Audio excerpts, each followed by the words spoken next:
पाकिस्तान और न्यूजीलैंड के माबैन दूसरा टी20 मैच आज खेला जाना है और सबसे ज्यादा जिस प्लेयर को मिस किया जा रहा है जी, साइम अयूब। साइम अयूब जो दौरे जनूबी अफ्रीका में एंकल इंजरी का शिकार हुए थे, उसके बाद वो रिपोर्ट्स के मुताबिक तो रिपोर्ट्स आने तक वैसे भी तकरीबन उनको 15 से 20 दिन हो चुके थे। उसके बाद भी रिपोर्ट्स के मुताबिक वो 8 से 10 वीक तक क्रिकेट से दूर थे। तो अब वो 8 से 10 वीक का टाइम वो तो अप्रोक्सीमेटली एंड हो गया, लेकिन फिर भी क्योंकि ये एंकल इंजरी बड़ी ही डेंजरस होती है, ये टाइम टेकिंग होती है, इसको रिकवर होने में बड़ा टाइम लगता है। तो वो 8 टू 10 वीक्स की बजाय वो अप्रोक्सीमेटली 12 टू 14 या 14 टू 16 वीक्स होते हैं। तो उनका रीहैब चल रहा है, लंदन में उनका रीहैब चल रहा है। पीसीबी को इसका क्रेडिट देना पड़ेगा कि पीसीबी ने बहुत ज्यादा सपोर्ट की है।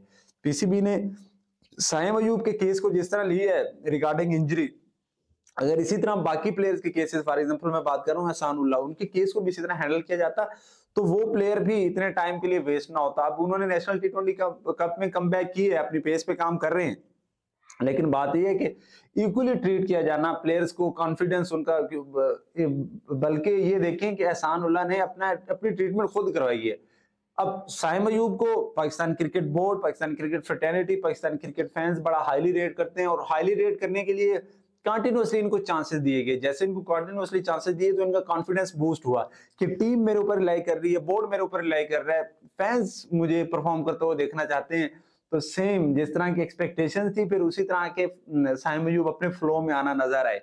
जब वो फ्लो में आना शुरू हुए, फ्लो की अगर बात की जाए, याद हो ऑस्ट्रेलिया के खिलाफ उन्होंने जितनी ओडीआई क्रिकेट में बात कर रहा हूँ, किस तरह की उन्होंने क्लासिकल इनिंग्स खेली थी, जब उन्होंने अब्दुल्ला शफीक एक्चुअली साइम अयूब इकट्ठे ही थे, तो अब्दुल्ला शफीक और बाबर आजम के साथ मिलकर पार्टनरशिप की थी और पाकिस्तान को मैचेस जितवाए थे और पाकिस्तान ने वहां भी सीरीज जीती थी। और उसके बाद फिर साउथ अफ्रीका में अगर याद हो तो बड़ी जबरदस्त सेंचुरी उन्होंने स्कोर की थी, जब उन्होंने सलमान अली आगे के साथ 5th विकेट पे पार्टनरशिप की और पाकिस्तान को सिंगल हैंडेडली मैच जितवाया।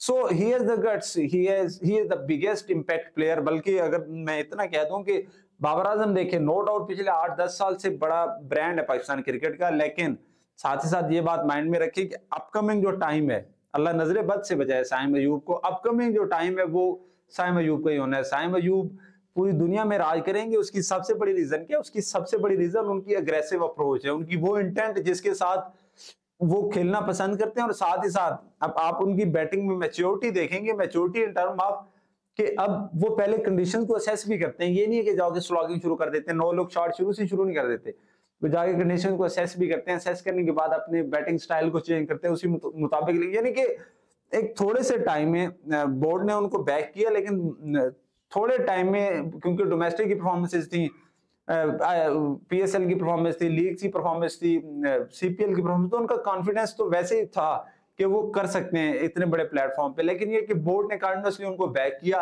अब वो पाकिस्तानी क्रिकेट की ऐसे समझ लें कि कभी शर्जील खान जैसे पाकिस्तान क्रिकेट टीम की बैकबोन हुआ करते थे, Fakhar Zaman still Pakistan cricket team की बैकबोन है, लेकिन साइम अयूब ज्यादा इंपैक्टफुल प्लेयर है।